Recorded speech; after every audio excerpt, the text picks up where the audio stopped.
안녕하십니까. 오정근의 쏙쏙경제 오정근입니다. 오늘은 3월 5일 금요일입니다. 절기로는 경칩입니다. 이 경칩이 지나면 이제 봄과 산에 새순도 돋아나고 꽃도 피고 이제 봄이 완연하게 옵니다. 경칩이 지나면 좀 있으면 바로 이제 춘분이 되죠. 경칩은 완전히 개구리가 땅에서 이제 나온다 그런 얘기니까 봄이 오는 소식을 바로 어, 봄이 가까워졌다. 바로 봄이 오고 있다. 뭐 그런 얘기가 되겠습니다.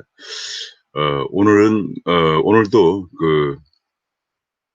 경제신문에서 주요한 정책과 실물 금융 파트를 먼저 말씀드리고 또 다음에 또 부동산, 증시, 금융 암호화폐 편을 말씀드리도록 하겠습니다.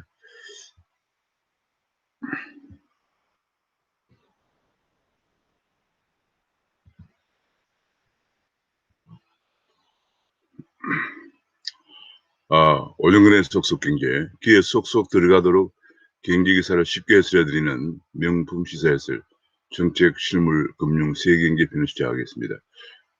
계속 제가 업로드할 때마다 자동적으로 보시고자 하시는 분들은 구독과 알림을 눌러주시면 감사하겠습니다. 어제 한국은행이 이제 작년에 1인당 국민소득을 발표했습니다. 근데 1인당 국민소득이 하락을 했습니다. 연간 성장률도 하락을 하고요. 1인당 성장률도 하락해서 지난해 1인당 소득이 지금 현재 2년째 지금 하락하는 모습을 보이면서 지난 3만 1,755달러, 56달러를 기록했습니다. 3만 1,755달러를 기록했습니다. 3만 1,755달러를 기록하면서 얼마 전에 정부에서 이번에 이태리를 넘어서는 것이 아니냐 그런 얘기를 했습니다만은 여전히 이태리를 못 넘어서 이태리는 3만 1,790인데 우리는 3만 1,755달러를 하면서 2년 연속 하락하고 있습니다. 그러니까 지금 현재 우리나라의 1인당 GDP가 여기 그림을 한번 보면은 1인당 GDP가 지금 현재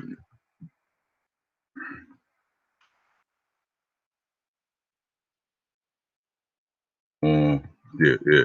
GDP가 2017년에 이제 3만 달러로 올랐었는데 3만 달러 올랐었다가 그다음에 이제 2018년에 조금 더 올라갔다가 계속 작년, 금년에 떨어지고 있는 그런 상황입니다. 그게 3만 1,755달러를 기록하고 있는데요.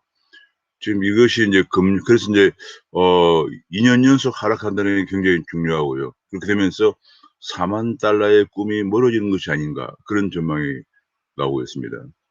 여기 보면 다른 나라들 경우에 4만 달러 도달하는데 영국은 3만 달러에 4만 달러 가는 영국은 2년밖에 안 걸렸고 일본은 3년 걸리고 캐나다도 3년 걸렸고 프랑스 4년 걸리고 이태리도 4년 걸렸는데 우리는 11년째 지금 4만 달러를 못 가고 오히려 더 하락하고 있다. 그런 얘기입니다. 그러면서 성장률이 계속 떨어지고 있는 상황입니다. 그래서 지금 현재 이것이 가장 큰 문제가 이번에 정부는 코로나 때문에 뭐 그렇다 이런 얘기를 보도도 나왔습니다. 코로나 끌어내린 1인당 국민소득 언론도 그렇게 보도를 했습니다만은 물론 코로나가 큰 영향을 미쳤습니다. 그러나 중요한 것은 코로나 외에도 코로나가 오기 전에도 벌써 작년에도 재작년에 비해서 하락을 했거든요. 그건 뭐냐면 작년에 벌써 문재인 정부의 잘못된 경제 정책으로 인해서 소주성이라든지 혹은 뭐 여러 가지 그런 반기업 친노조 정책, 큰 정부 정책, 문재인 정부의 어, 정책은 요약하면은 소득주도 성장, 소득 성장은 이제 최저임금을 급격히 많이 올린다든지, 그다음에 뭐 어, 비정규직을 정규직화 한다든지, 뭐 정년을 연장한다든지, 성과급을 다 폐지하고 연공급으로 돌아간다든지 이런 그런 것이 이제 소득주도 성장. 그래서 가계의 소득을 높여준다 그런 얘기인데 실제로는 과도한 최저임금 인상이나 이런 것 때문에 또 비정규직 정규직화 하는 바람에 신규 일자리가 없어지면서 더 소득이 추락을 해죠. 거기다가 이제 과도하게 기업을 규제하는 반기업 정책과 친노조 정책을 하면서 현재 취업돼 있는 노조원들에게는 도움이 되겠지만은 일반 새로 사회에 취업하려고 하는 사람들에게는 굉장히 어려운 상황을 만들어내서 보통 인제 학자들은 친노조 반노동 정책이라고 합니다. 노조와 노동 간의 구분이 됩니다. 왜냐하면 우리나라 전체 노조원이 한 200만 명 정도 되는데 한노총이 한 100만 명, 그다음에 민노총이 쪼금 증가해서 한 120만 명 정도, 130만 명 정도까지 되고요. 그러니까 전체 한 2천만 명 근로자 중에서 어 자영업자를 빼고 피용자 중에서 한 230만 명 정도밖에, 한 20%는 남짓이 노조이기 때문에 노조가 너무 기득권 노조라고 그래서 이득을 많이 쟁취하려고 임금도 올리고 연공급도 성과급 폐지하고 연공급을 늘리고 정년도 연장하고 전부 정규직화하고 뭐 이런 걸 계속 그 임금도 인상하고 주장하는 바람에 사회에 나오는 새로운 젊은 사람들이 일자리를 구하지 못하게 되면서 지금 비명을 지르게 되고, 과도하게 인제 반기업 친노조 정책을 하다 보니까 기업들의 투자가 위축되어서 작년에도 이미 벌써 코로나 오기 전에도 재작년에도 이미 벌써 인제 성장률이 추락해서 재작년도 그전에 2018년에 비해서 2019년도 어 1 인당 GDP가 줄어들고, 그다음에 작년에 드디어 또 2년 연속 줄어들었다, 그런 얘기예요. 그래서 작년에 31,755 달러를 기록했는데, 이것이 인제 보통 분들이 보통인이 생각하기를, 여기 보면 이제 2018년에 33,563 달러에서 2022 년에 31,755 달러로 줄어들었다는 얘기인데, 이것이 인제 흔히 생각하기를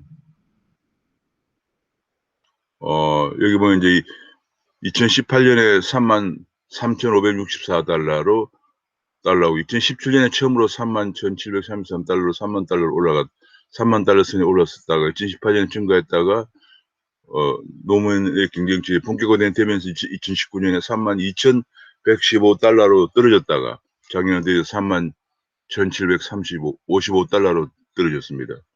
그러면서 2017년으로 회귀한 거죠. 여기서 한 두 가지를 말씀드릴 수가 있는데요. 첫 번째로는 이 소득 3만 달러라는 것이 굉장히 중요한 그 혼돈의 시기입니다. 지금 현재 남유럽에서 발생하고 있는 재정 위기를 일으켰던 이태리나 그리스나 스페인이나 이런 나라들이 다 포르투갈 다 3만 달러 선 전후였어요. 그러니까 이게 이제 4만 달러가 넘어서면은, 4만 달러 중에 하한선이 인제 일본 같은 경우인데 넘었으면 4만 달러 넘어선 나라가 한 20여 개국 됩니다. 뭐 가장 많은 나라가 아마 지금 룩셈부르크 뭐 이런 나라인데요. 그다음에 뭐 스위스, 미국 등등인데 스위스나 이런 나라들은 뭐 보통 한 9만 달러, 10만 달러를 넘어서고 있고, 미국이 한 6만 5천 달러, 뭐 이런 싱가포르도 한 6만 달러 넘어서고 있고, 일본이 한 4만 달러에 넘어서고 있습니다. 근데 특징이 뭐냐면 4만 달러 정도 넘어서면은 상당히 안정적인 국가입니다.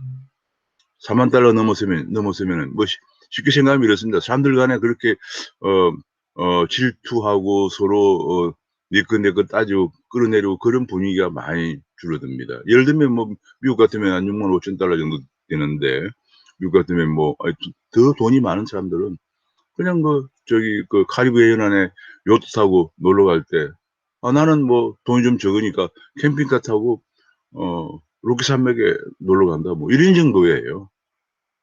그러니까 이것이 뭐 큰 사회를 뒤흔들 만큼 혼란스러운 단계를 넘어선 거죠, 서로 어느 정도 이제 살게 되면서. 그래서 사실 4만 달러, 5만 달러, 6만 달러 이렇게 된 나라들은 법으로 공산당을 허용해도 공산당의 지지율이 나오지 않아서 공산당이 어 설 땅이 없어집니다. 근데 우리는 남유럽의 아까 스페인이나 포르투갈, 이태리, 그리스 같은 거 보면 알지만 이 3만 달러 선이 굉장히 나보다 잘 사람에 대한 질시감도 많아지고, 한마디로 그냥 사촌이 눈을 쏘면 배가 아프다, 한국이 더 심하죠. 고런 혼돈의 시기예요. 그래서 3만 달러에서 올라가지 못하고 주저앉은 케이스가 많습니다. 대표적인 케이스가 그리스입니다. 그리스가 인제 3만 달러 넘어섰다가 주저앉은 케이스거든요. 지금 한 재정 위기로 16,000 달러까지 떨어졌다가 지금 한 2만 달러 겨우 인제 회복되고 있는 그런 상황이고요. 남미, 아르헨티나 같은 거 마찬가지고 대부분 다 요 시기가 굉장히 중요한 시기인데 한국이 지금 여기서 불행하게도 위로 올라가지 못하고 내려오고 있다는 것이 문제입니다.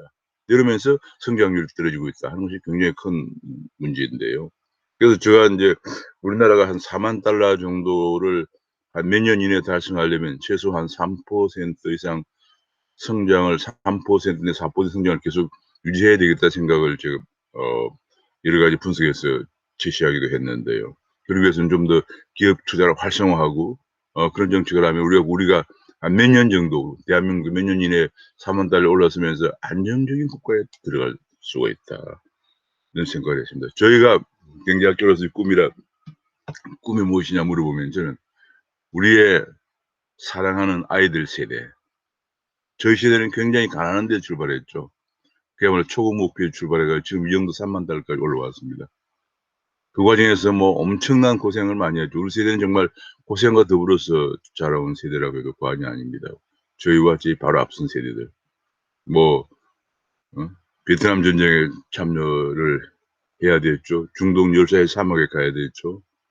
가정 고생을 하면서 정말 우리가 아무것도 수출할 게 없어 가지고 오죽하면은 몸에 지니고 있는 머리털을 깎아서 가발을 만들어서 수출을 처음 아마 그것이 우리나라 수출의 시초가 될 겁니다 아마. 그렇게까지 해서 지금까지 이루어왔는데 문제는 여기서 $40,000 선까지 올려서 우리도 좀 안정적인 사회가 되었어. 이제 안정적으로 편안하게 잘 살 수 있는 사회를 우리 후손들에게 물려주는 것. 우리 다음 세대에게 우리가 사랑하는 다음 세대에게 물려주는 이것이 가장 꿈이에요. 근데 정말 불행하게도 문정부들로서 이제 2017년에 $30,000에 들어서서 2018년까지는 좀 올라갔다가 다시 잘못된 경제 정책으로 주저앉고 있다는 거. 정말 안타까운 일이 아닐 수 없습니다. 또 한 가지 여기서 중요한 문제는 내년에 대선이 있거든요. 근데 지금 $31,755인데 금년에 성장률이 뭐 제가 보기에는 정부에서 생각하는 3%가 안 나올 거예요. 왜냐하면 우리나라는 계속적으로 지금 작년에 -1%가 있어서 기저효과가 있는데도 3%가 안 나올 거예요. 왜냐하면 워낙 기업들을 옥죄는 정책이 하기 때문에 기업들 투자를 할 수가 없고요. 그다음에 어 따라서 개인들이 일자리가 없어지면서 민간 소비가 늘 수가 없는 그런 구조를 만들어 가고 있기 때문에 그러면 인제 어떻게 하느냐면은 아마 내년 대선에서 굉장히 중요한 것 중 하나가 $30,000 선을 깨지 않기 위해서 원화 환율을 떨어뜨릴 가능성이 있습니다. 왜냐하면 이것이 원화 베이스 소득 나누기 환율하면은 달러 베이스로 1 인당 소득 몇 달러 이렇게 나오거든요. 그럼 인제 원화 베이스 소득이 뭐 뭐 얼마 이렇게 나오면은 한 400만 원, 500만 원 이렇게 나온다고 4천만 원, 5천만 원 나오면은 고거 나누기 환율하면은 몇 달러 나올까? $30,000 이렇게 나올 거 아닙니까? 그럼 환율을 떨어뜨리면 이것이 1 인당 소득이 어 달러 기준 1 인당 수익이 올라갑니다. 근데 문제는 환율을 떨어뜨리면은 수출이 안 돼서 더 위험하죠. 그것이 내년에 아마 내년 대선을 앞두고 금년에 잘못하면은 그런 문제가 정부의 어떤 강요라고 할까? 아니면 정부의 어떤 그런 푸시에 의해서 발생하면 우리나라가 큰 문제에 봉착한다는 거. 가끔 선거 때 그런 일이 있습니다. 제가 구체적으로 뭐 제가 잘 알고 있지만 구체적으로 말씀드리긴 좀 그렇고 나중에 기회 있으면 말씀드리겠습니다. 선거 때마다 그런 문제가 불거졌습니다. 왜냐하면 선거 때 경제적으로 큰 이슈 중 하나가 1 인당 즉 금년 같으면 아마 내년 선거는 금년에 1 인당 소득 $30,000 선을 유지하느냐 안 하느냐 하는 것이 큰 이슈가 될 겁니다 아마. 그것이 인제 굉장히 중요한 일종의 경제학자로서의 관전 포인트, 우리 국민들로서는 굉장히 중요한 건데 만약에 금년에 $30,000가 붕괴되면은 우리는 돌아오기 힘들 겁니다 아마. 그런 기로에 있다는 거. 그리고 오늘 한국경제신문 사설에서 "이대로 가면 $30,000 덫을 벗어나지 못한다." 이게 왜냐하면 반기업 정책, 친노조 정책, 그다음에 온갖 큰 정부 정책 이런 걸로 파퓰리즘 정책 이렇게 해 갖고는 $30,000 못 벗어난다. 이게 왜 우리가 아까 $30,000 그게 중요하냐. 일반 국민들은 그렇게 생각할 수도 있습니다마는 가장 중요한 것이 소득 수준이 올라가야만이 사회가 안정된다는 거예요. 한 $40,000 선을 넘어서야 안정된 사회로 진입한다는 겁니다. 그것이 그렇게 중요합니다. 그런 가운데서 인제 지금 물가 상승률이 올라가고 있습니다. 지금 2월 달 소비자 물가 상승률이 1.1% 고요. 그전에 0.6% 0.5% 기록해 오다가 갑자기 올라가는데, 이것이 농산물 가격이 한파라든지 또 그 조류독감 이런 것 때문에 농산물 가격이 올라가면서 인플레이션이 에그플레이션, 에그리컬처하고 인플레이션의 결합한 용어죠. 에그플레이션 우려가 있다는 것을 보도가 됐습니다. 그래서 장바구니 물가 계속 올라간다. 농축수산물이 16.2% 올라갔다. 그런 얘기입니다. 그런 가운데 지금 현재 경기가 안 좋기 때문에 중기 대출이 1,000조를 넘어섰다. 그런 얘기입니다. 이게 정말 큰 문제인데, 중기라고 하면은 대체로 기업들이 어려운 기업인데 중기 대출이 1,000조를 넘어섰다는 것. 그래서 금융위 이것이 인제 상당 부분 또 만기도 연장되고 있고 뭐 130조 정도 만기 연장되고 있는데, 코로나 위기 그 만기 연장 같은 것이 이제 끝나는 상황이 되면 부실이 얼마나 증가할지 큰 문제가 아닐 수 없습니다. 그런 가운데서 우리 바이오가 굉장히 지금 어 약 약진하고 있습니다. 현재 매출 1조에 들어간 바이오가 하나, 둘, 셋, 넷, 다섯, 여섯, 일곱, 여덟, 12개 회사가 매출 1조를 달성하고요. 셀트리온 같은 경우는 매출이 1조 8천억 달러에 들어서서 조만간에 2조 클럽 시대를 바라보고 있다. 정말 우리나라가 정부에서 규제만 좀 안 하고요. 그다음에 말도 안 되는 소주성 같은 것만 좀 안 하고, 큰 정부 정책 안 하고 제대로만 하면은 우리 기업들이 너무 잘 뛰고 있어요. 지금 전 세계적으로 반도체라든지 이런 것에 약진하고 있죠. 몇 년 전만 하더라도 꿈도 못 꿨던 이 바이오에서도 우리가 지금 약진하고 있죠. 참 이게 왜 우리가 이렇게, 그러고 젊은 사람들 지금 뭐 계속 지금 게임이다 혹은 뭐 케이팝이다 이런 데 약진하고 있지 않습니까? 정말 정치인들, 정말 저는 때때로 가끔 우리나라에서 정치가 어떻게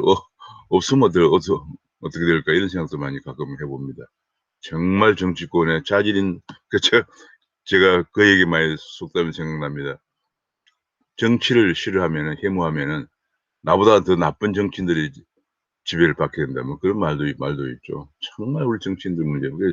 정치나 정부가 제발 좀 가만 그냥 일 안 하고 좀 쉬기만 하면은 차라리 그냥 쉬었으면 좋겠어요. 계속 일을 하면 뭐 일한다는 것이 전부 하나같이 기업을 규제하고 세금을 더 거두고 뭐 그런 정책만, 파퓰리즘 정책만 내놓으니까 정치인들과 정치인들은 그냥 아무것도 안 하고 그냥 국민이 월급 줄 테니까 아무것도 안 하고 그냥 제주도 같은 데 가서 운동이나 하고 그냥 쉬었으면 좋겠다는 생각이 들 때가 한두 번이 아닙니다.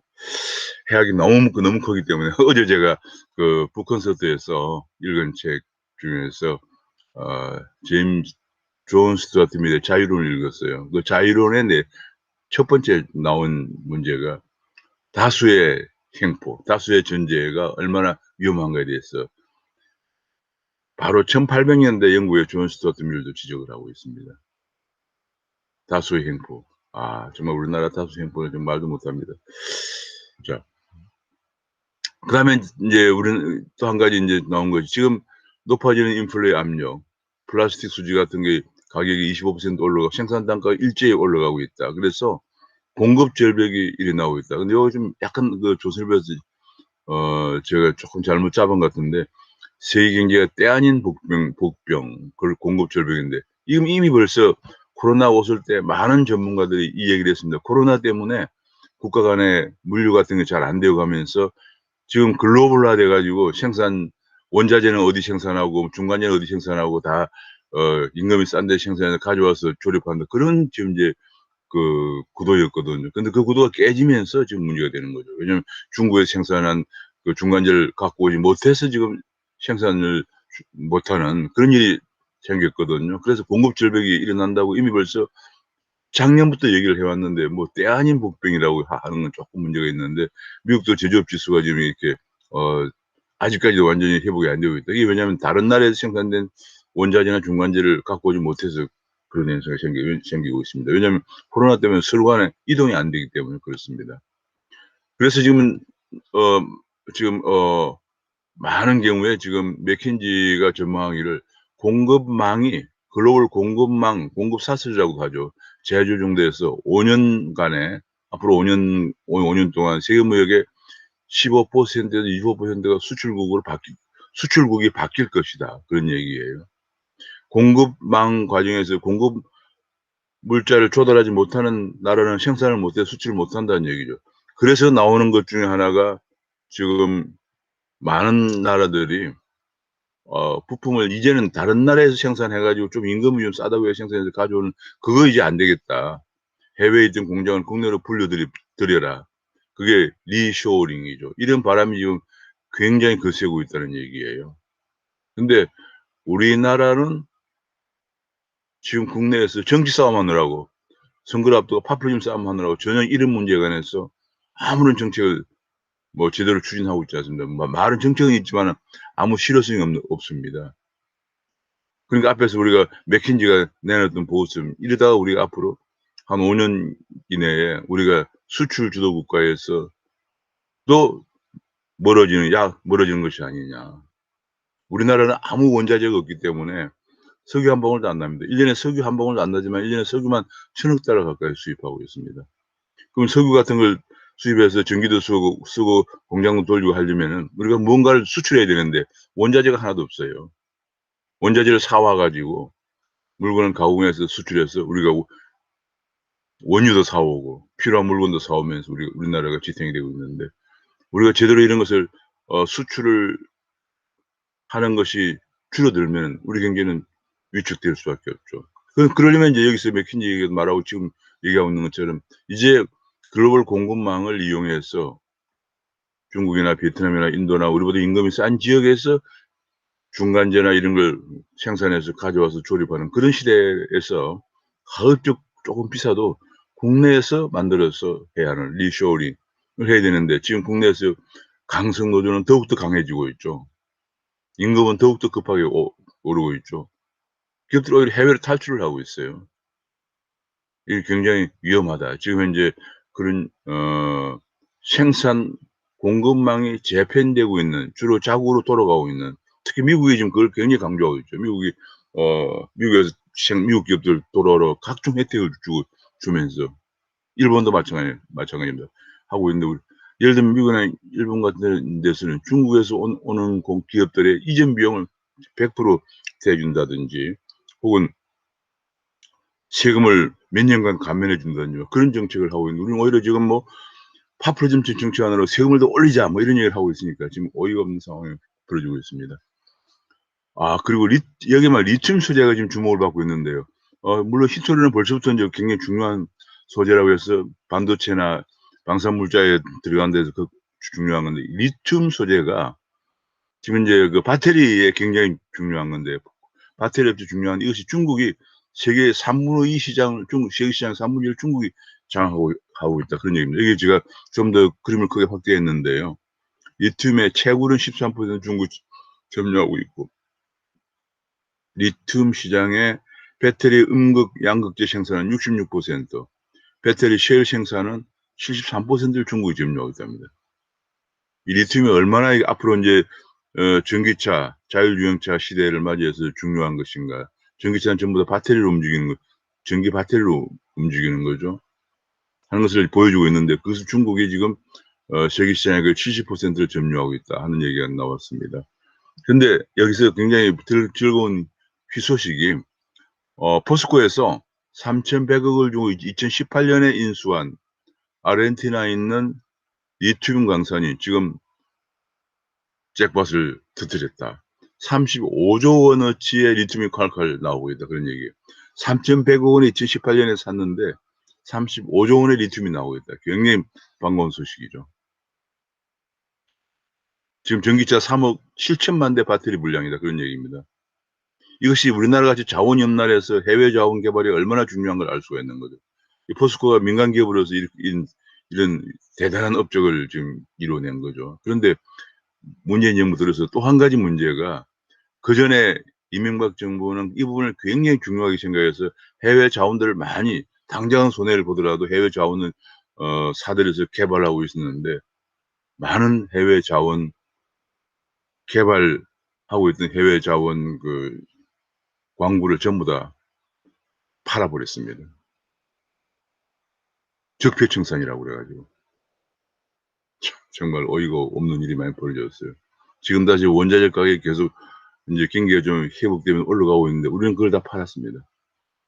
심지어는 어떤 광사는 지금 현재 굉장히 몇 년간 고생하다가 이제 이익이 날려고 하는데도 무조건 적폐청산을 했는데 팔았습니다. 참 어이가 없는 일들이 한두 가지가 아닙니다. 아무 자원이 없는 나라에서 자원을 해외에 개발한다고 그 수년 동안 공을 들이고 돈도 투입하고 했는데 그거를 본래 자원 개발에 시간이 많이 걸리는 거죠. 적자를 내고 있다는 이름하에 적폐청산한다고 다 팔아 버렸습니다. 정말 안타깝습니다. 그 부분은 제가 워낙 중요한 이슈라서 따로 제가 심층 분석해서 말씀드리려고 합니다. 근데 지금 자동차 반도체 글로벌 공급 대란이 지금 발생하고 있는데 자동차 반도체가 공급이 안 돼서 전 세계 67만 대 생산 감소가 예상되어 있는 쪽에서 우리나라가 반도체 대국인데 오늘 아침 보도를 보니까 너무 깜짝 놀라운 것이 자동차 반도체 국내 업체 시장 점유율은 제로라는 거예요.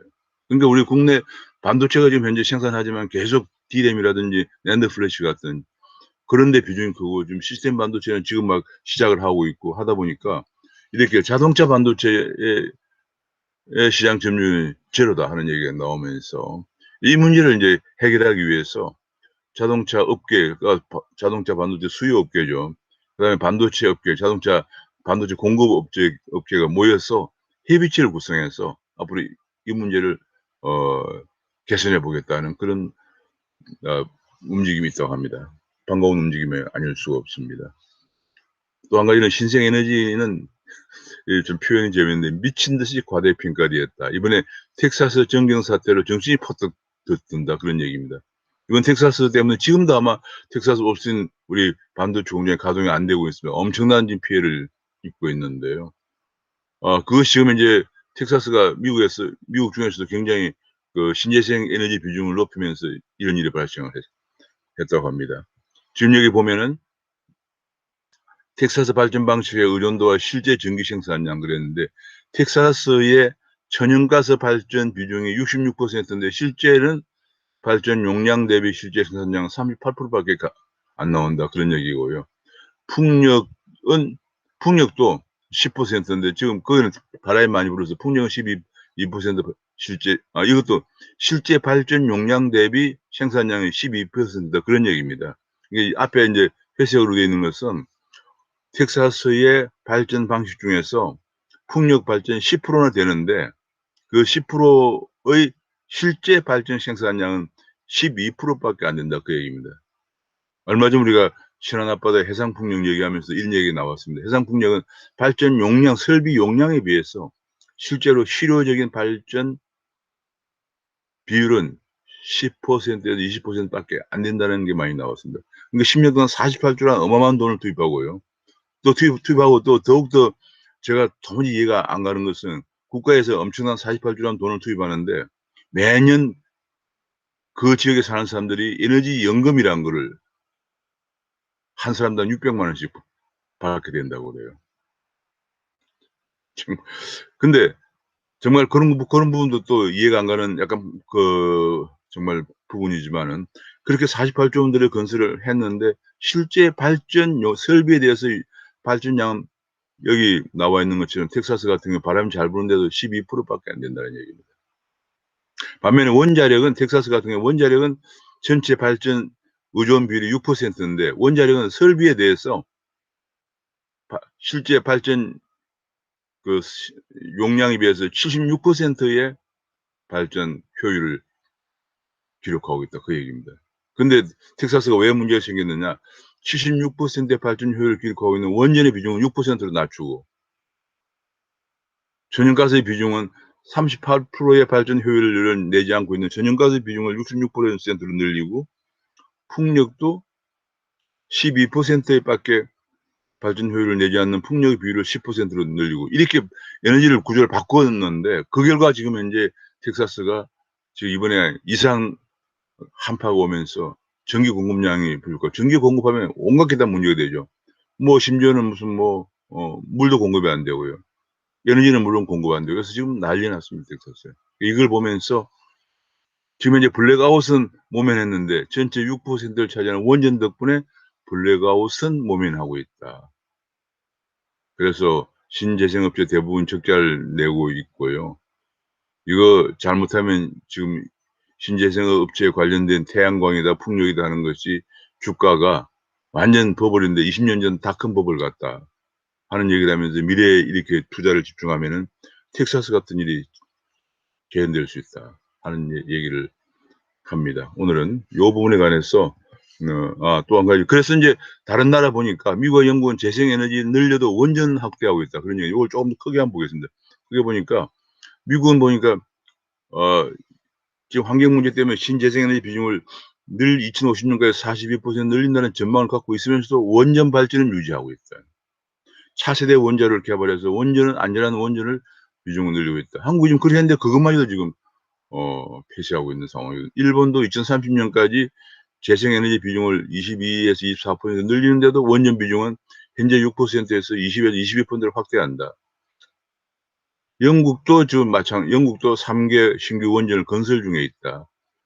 프랑스도 원전을 최소 50% 선을 유지하려고 지속적으로 활용하는 계획을 갖고 있다. 중국은 지금 현재 원전 비중을 2035년까지 40%까지 확대하려고 계속 하고 있다. 그런 얘기입니다. 독일만 2022년에 원전을 전면 가동 중단한다. 그런 얘기를 발표했다고 합니다. 그러니까 다 미국, 일본, 영국, 프랑스, 중국 전부 다 신재생 에너지를 환경 때문에 확충한다 하면서도 원전은 더 유지하고 있다. 우리가 다시 한번 빌 게이츠의 말을 생각해 볼 필요가 있습니다. 빌 게이츠가 신재생 에너지 비율을 탄소 제로로 가기 위해서는 원전이 더 중요하다 이런 얘기를 했습니다.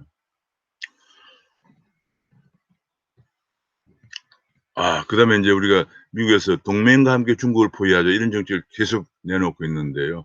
눈치 보다가 끌려가면 안 된다 이런 얘기인데 왜냐하면 이 부분이 지금 현재 그 안보도 그렇지만은 경제 면에서 지금 미일본 중심의 CPTPP에 우리 미일 관 그거는 일본이 지금 주도하고 있는데 한일 관계가 껄끄러워지면서 뭐 지소미아다 위안부다 징용공 문제로 어려워지면서 우리가 CPTP에 가입하지 못할 가능성도 있고요.